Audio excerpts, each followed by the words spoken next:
آپ کے علم میں ہوگا کہ اس وقت دنیا کی کل آبادی سمجھی جاتی ہے 6 ارب یعنی 600 کروڑ. اس میں کم سے کم 120 کروڑ مسلمان ہیں امت مسلمہ. گویا کہ ہر 5واں انسان جو ہے دنیا میں وہ حضور صلی اللہ علیہ وسلم کا کلمہ پڑھتا ہے. اتنی بڑی تعداد. اس کے ساتھ ہی کتنا بڑا علاقہ جو ہے اس زمین کا وہ اللہ تعالیٰ نے اس امت کے قدموں تلے رکھا ہے. اگر آپ نے نقشہ دیکھا ہو دنیا کا تو آپ کو معلوم ہونا چاہیے کہ شمال میں جو بہت بڑا یہ نظر آتا ہے سائبیریا اور روس کا علاقہ، یہ سب غیر آباد ہے.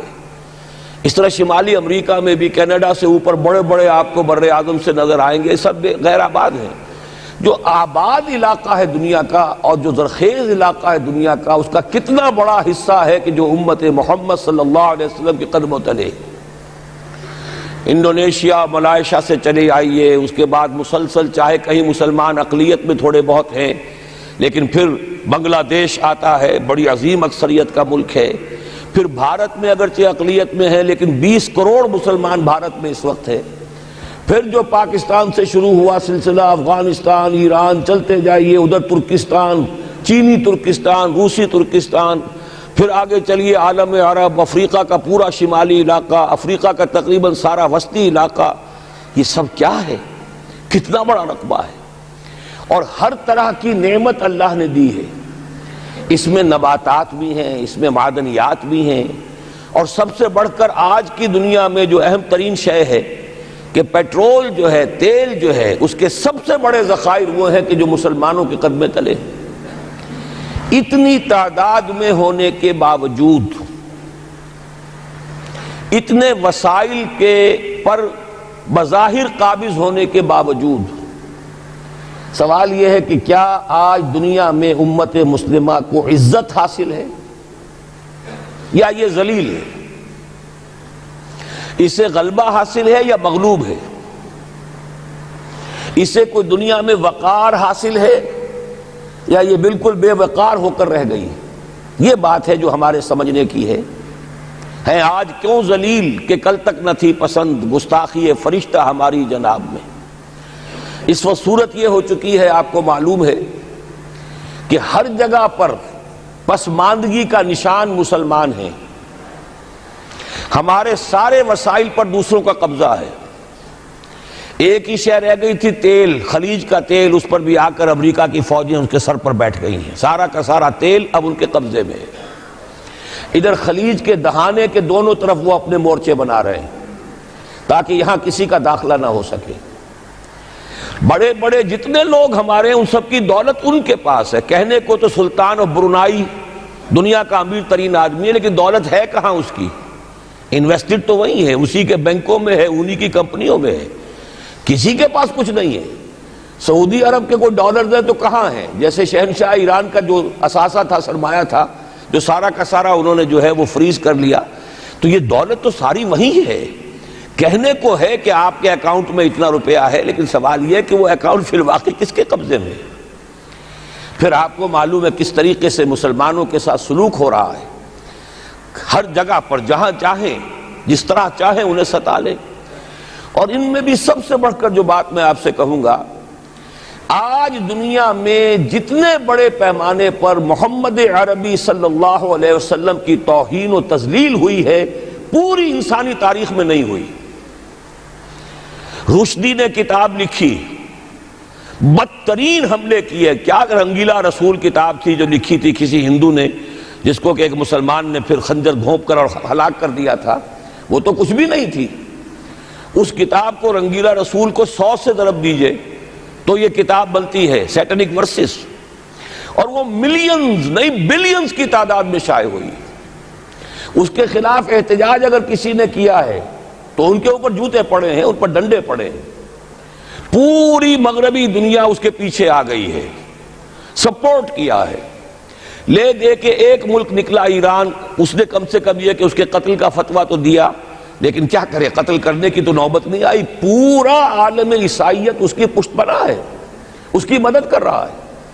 یہ اتنی بڑی توہین محمد رسول اللہ صلی اللہ علیہ وسلم کی اور آپ کی ازواج مطہرات کی اور یہ بظاہر ایک ایسے شخص کے ہاتھوں جس کا نام مسلمانوں کا سا ہے، اس کا اتنا بڑے پیمانے پر ہونا، اور پھر یہ کہ مسلمان 120 کروڑ ہونے کے باوجود کچھ نہیں کر سکتے۔ میں وہ چیزیں نہیں گنوانا چاہتا کہ 15 لاکھ جو ہیں وہ ہمارے افغان بھائی جو ہیں انہوں نے جانیں دیں، فائدہ کس کو پہنچا؟ تاحال امریکہ کو، کہ اس کی جو مد مقابل قوت تھی USSR وہ ختم ہو گئی۔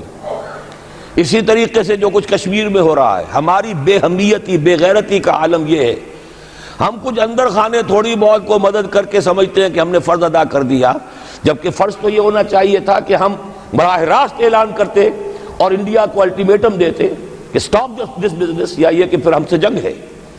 جنگ کا نتیجہ تو پھر اللہ جس کو چاہے دے گا، اگر انسان اللہ تعالیٰ پر اعتماد رکھتا ہو، توکل رکھتا ہو، اپنے موقف کی حقانیت پر بھی اسے یقین ہو، تو کم من فیۃ قلیلۃ غلبت فیۃ کثیرۃ، تاریخ میں ہمیشہ ہوتا آیا ہے کہ چھوٹی قوتیں جو ہیں ان کو غلبہ اللہ نے عطا کیا ہے بڑی قوتوں پر، لیکن بے غیرتی کا عالم یہ ہے، بے حمیتی کا عالم یہ ہے، زبانی کلامی ہم سے بڑا ہمدرد کوئی نہیں مسلمانان کشمیر کا، جس لیڈر کو دیکھو بڑھ چڑھ کر بیان دے گا، لیکن عملاً ہم کیا کر رہے ہیں؟ یہ ساری صورتحال جو میں نے آپ کو بتائی ہے، ویسے تو اب یہ کہ اگر اس میں ایک خاکہ سا میں نے آپ کے سامنے رکھا ہے، اس میں رنگ بھروں تو ظاہر ہے کہ یہ پورا گھنٹہ اسی میں لگ جائے گا، لیکن جو اس کا اصل لب لباب ہے وہ یہ ہے کہ ہم اپنی جگہ بڑے خوش ہیں کہ ہم امت مرحوم ہیں، ہم تو امت محمد ہیں صلی اللہ علیہ وسلم، ہم تو اللہ کے پیارے ہیں، ہم اللہ کے لاڈلے ہیں، ہمیں اللہ کی شفاعت، ہمیں اللہ کے رسول کی شفاعت بھی ملے گی، جنت تو گویا کہ ہمارا پیدائشی مقام ہے۔ یہ سارے جو بھی ہمارے ذہنوں کے اندر ہیں خیالات، اور یہ جو ہمارے من گھڑت عقائد ہیں، آپ سوچئے کہ جب ہم جو آبجیکٹیو کنڈیشنز ہیں، گیون کنڈیشنز ہیں، جو سامنے کے حالات ہیں، ان سے جب تقابل کرتے تو معاملہ بہت مختلف ہے۔ یہ کیوں ہے؟ اصل میں سوال جب تک آپ اپنے سامنے نہیں رکھیں گے، اس کا جواب جو ہے اب اس پر غور کیجئے، کیوں ہے؟ کیا اللہ تعالیٰ کو محمد الرسول اللہ کی عزت و حرمت پیاری نہیں ہے؟ کیا محمد الرسول اللہ اللہ کے پیارے نہیں ہیں؟ حبیب رب العالمین نہیں ہے؟ کیا اللہ تعالیٰ کو کفار سے زیادہ محبت ہے؟ کیا وجہ ہے؟ رحمتیں ہیں تیری اغیار کے کاشانوں پر، اور برف گرتی ہے تو بیچارے مسلمانوں پر۔ سائنس میں وہ آگے ہیں، مالیات پر ان کا شکنجہ کسا ہوا ہے پوری دنیا پر، تہذیب ان کی ہے، تمدن ان کا ہے، ہم تو ان کے کیمپ فالوورز ہیں، نقش قدم پر چل رہے ہیں، ہم تو ان کی صرف یہ کہ نقالی کر رہے ہیں۔ تو سوچئے وجہ کیا ہے؟ کیا اللہ کو کفر زیادہ پسند ہے اسلام سے؟ کیا اللہ کو محمد الرسول اللہ صلی اللہ علیہ وسلم کی عزت و حرمت کا کوئی خیال نہیں؟ سوچنے کی بات ہے۔ ظاہر بات ہے کہ ان سوالات کا جواب تو ہاں میں آپ نہیں دے سکتے، یقیناً ایسا نہیں ہے۔ بہرحال وہ کافر ہیں، وہ اللہ کو نہیں مانتے، اللہ کے رسول کو نہیں مانتے، چلیے اللہ کو کسی نام سے مان لیا، گاڈ کہہ دیا، لیکن اللہ کے رسول کو تو نہیں مانتے۔ ایمان کا سارا دار و مدار تو رسالت پر ہے، اللہ کے اس کلام کو تو نہیں مانتے، اور اس کے باوجود ان کے لیے عزت ہے، رحمتیں ہیں تیری اغیار کے کاشانوں پر، برف گرتی ہے تو بیچارے مسلمانوں پر۔ یہ ایک لمحہ فکریہ ہے، یہ سوچنے کی بات ہے کہ ایسا کیوں ہے۔ اس کا جو جواب میں آپ کو دوں گا وہ ذرا سا کڑوا جواب ہے، نوارا تلخ ترمیزن چو ذوق نغمہ کمیابی۔ بات کہنی پڑتی ہے، جب تک کہ کڑوی بات کہی نہ جائے، حقائق کو دیکھنے کی جرت پیدا نہ کی جائے، مواجہہ نہ کیا جائے، فیکٹس کو فیس نہ کیا جائے، اس وقت تک بات صحیح نہیں ہوگی، اور نہ ہم صحیح تشخیص کر سکیں گے، نہ صحیح تجویز کی طرف ہمارا ذہن منتقل ہوگا۔ میں بہت سخت بات کہہ رہا ہوں، آج آسمان کے نیچے اس زمین پر عذاب الہی میں گرفتار امت مسلمہ ہے۔ بالفعل آج ہم امت مرحومہ نہیں ہیں، رحمت والی امت نہیں ہیں، امت معذبہ ہیں، آج ہم پر اللہ کا عذاب ہے۔ وہ کیوں ہے؟ دیکھیے اللہ کا قانون یہ ہے، اور یہ اللہ کی سنت ہے، میں نے اپنی ایک کتاب میں اس پر مفصل بہت مضمون لکھا ہے، قرآن کا قانون عذاب۔ ایک عذاب تو آیا کرتا تھا ان قوموں پر جن کی طرف اللہ رسول بھیجتا تھا، اِنَّا أَرْسَلْنَا نُوحًا إِلَىٰ قَوْمِهِ، اگر رسول کی بات مان لی تو قوم کے لیے بہت خوشحالی ہے، مبارکباد ہے، اللہ کی رحمتوں کے سائے ہیں، اور نہیں مانی تو بربادی ہے، تباہی ہے، خاتمہ ہے۔ پوری قوم نوح غرق کر دی گئی، پوری قوم عاد ختم کر دی گئی، حضرت ہود کو نہیں مانا۔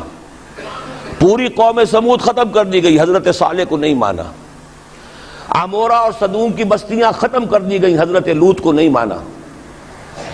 آل فرعون غرق کر دیے گئے، حضرت موسیٰ کو نہیں مانا۔ مدین کے علاقے کو تباہ کر دیا گیا، حضرت شعیب کو نہیں مانا۔ یہ بات سمجھ میں آ گئی؟ لیکن جب سے نبوت اور رسالت کا سلسلہ ختم ہوا، اس قسم کا عذاب اب دنیا میں نہیں آ سکتا۔ وَمَا كُنَّا مُعَذِّبِينَ حَتَّى نَبْعَثَ رَسُولًا، ایسا عذاب ہم نہیں بھیجتے رہے جب تک کہ رسول کو نہ بھیج دیں۔ رسول آ گیا، اس نے حق کو بیان کر دیا، بات کو کھول کھول کر مبرہن کر دیا، ہر چیز واضح کر دی، کوئی مغالطے کا امکان نہ رہا۔ جاء الحق وزهق الباطل، ہر شے جو ہے دودھ کا دودھ، پانی کا پانی جدا ہو گیا۔ اب بھی جس نے نہیں مانا تو معلوم ہوا اس میں کوئی خیر نہیں ہے، اب خیر کا فقدان ہے۔ تو اس قوم کو جیسے کہ آپ باغ کے اندر جھاڑو دے کر جبھی کوئی آندھی چلے تو پتے گرے ہوئے ہوتے ہیں، ان پتوں کو ایک جگہ جمع کر کے دیاسلائی دکھا دیتے ہیں تاکہ یہ پتے جو ہیں یہاں پر بدزیبی کا ذریعہ نہ بنے، تو پوری قوم ہلاک، کأن لم یغنوا فیہا، ایسے ہو گئے جیسے تھے ہی نہیں۔ یہ عذاب اب نہیں آئے گا، اس لیے کہ آخری نبی، آخری رسول محمد الرسول اللہ صلی اللہ علیہ وسلم۔ اب آج جو عذاب آتا ہے، دیکھیے کافروں کے لیے عذاب اصل میں آخرت میں ہے۔ دار العذاب دار الجزا وہ تو آخرت ہے، یہ تو دار الامتحان ہے۔